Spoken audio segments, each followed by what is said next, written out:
Hello, my dear. Here, Petra. Welcome back. I'm glad to see you again. This episode will be mind blowing, so listen till the end and you'll discover the true importance of attention and how to use it for the best. And so, are you ready to change your life? Let's begin. But as always, before we begin, let's slow down together for a moment. Take a gentle breath in and let it go. You don't need to focus hard, just arrive. In the last video, we talked about how your brain predicts reality and how those predictions can make the future feel fixed. Today, we are going to explore something very subtle but very powerful. Attention, not positive thinking, not visualization, just attention, just the quiet power of what you choose to notice. And that quiet power can really transform your life. But what is attention really? Most people think attention is something neutral, like a flashlight, you point at the things. But it's deeper than that. In fact, neuroscience tells us attention is not passive. Attention is actually an act of creation, and what you pay attention to is what the brain decides is real. I repeat it because it's very important and powerful. What you pay attention to is what your brain decides is real. In fact, what you pay attention to gets processed more deeply by your brain, as it thinks it's important for you. And as already said, your brain always tries to make us feel safe, comfortable, and happy. And along the process, it becomes more and more important, more emotionally charged, more real. Your brain, in fact, has limited energy. It cannot process everything. Actually, it filters out 99% of the word to keep you from being overwhelmed. So, attention is how it decides what matters, what should I prepare for, what should I remember. In other words, attention is a form of selection. It's how you cure your existence. Now let's make a simple everyday example. Imagine two people walking down the same street. One is focused on the holes in the street, the noise of the traffic, the cold temperature, people who rush everywhere, noticing nothing around them. The other is focused on the beautiful shops, the colors of the clothes that people around are wearing, the smiling faces of some children and their happy voices, the blue and sunny sky that suggests the beginning of the spring, even if it's still cold. The street is the same, the world is the same, but the experience is completely different. Not because one person is lying to themselves, but because attention is training the brain to notice certain patterns and ignore others. When you change the quality of attention, everything is different.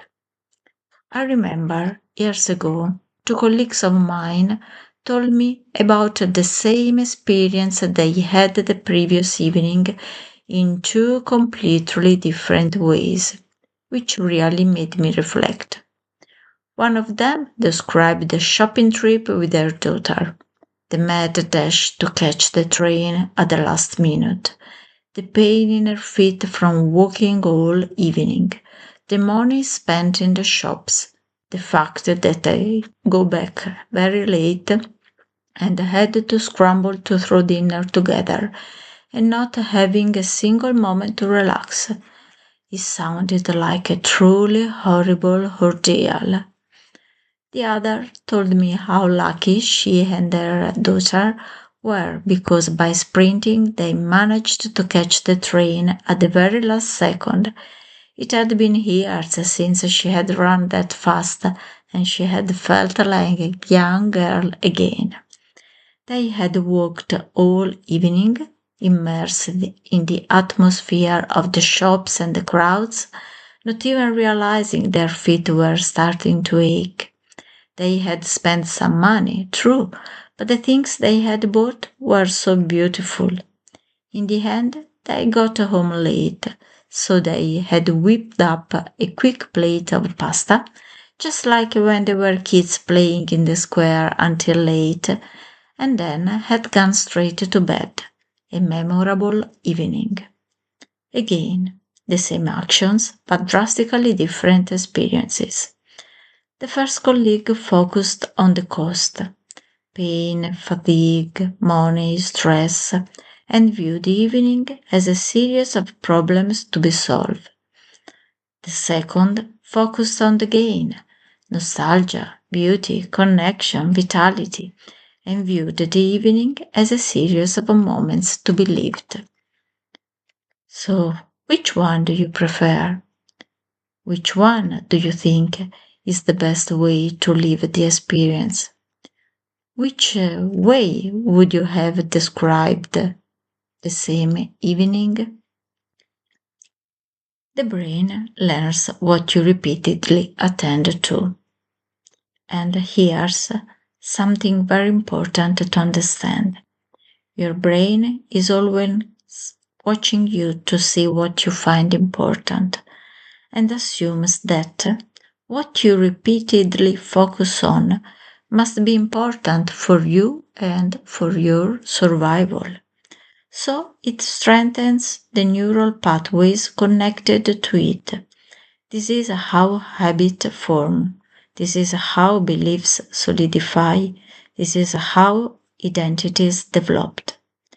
If your attention is constantly on lack or problems, the brain becomes very good at detecting lack or problems. If your attention is constantly on threat, the nervous system stays in protection mode. In other words, if you spend your day looking for the scuffs on the floor, the mistakes, the threats, the things that aren't working, your brain assumes those are vital for your survival. It builds a high speed highway to those truths. It becomes an expert at finding them.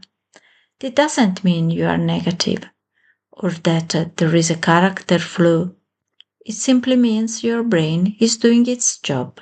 It's protecting you by pointing out every possible problems around you. To go back to the idea of abundance, I have to say that even if it's often misunderstood as having more, abundance actually doesn't begin with having more. It begins with noticing more. It is the ability to widen your gaze until you see the light and the shadow, until you see the different nuances of reality. Noticing more opportunities, resources, support, internal strength. When attention expands, the nervous system relaxes. When the nervous system relaxes, new behaviors become possible, new patterns appear, new ways open. This is why stress and abundance rarely coexist. Stress narrows attention, safety expands it. And quantum physics? Well, in quantum physics, we've learned that the observer is never truly separate from what is being observed, and that observation matters. Not because humans control reality, but because interaction changes outcomes. In human experience, in fact, attention is a form of interaction. You are not separate from your experience. You are not just a visitor in your life. You are the one who determines which aspects get the spotlight. You are participating in it moment by moment through what you notice, emphasize, and return to. Again, this is not magic, it's a relationship. So it's important to reflect on your daily thoughts. Ask yourself quietly, what do I give most of my attention to each day? Not what I say matters, but what actually occupies my mind.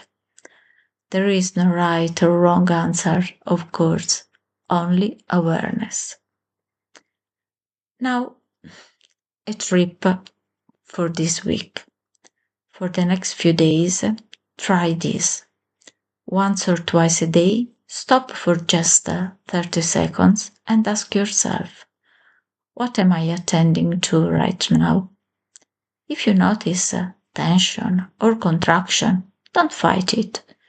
Just gently widen your attention, including your breath, your body, the space around you.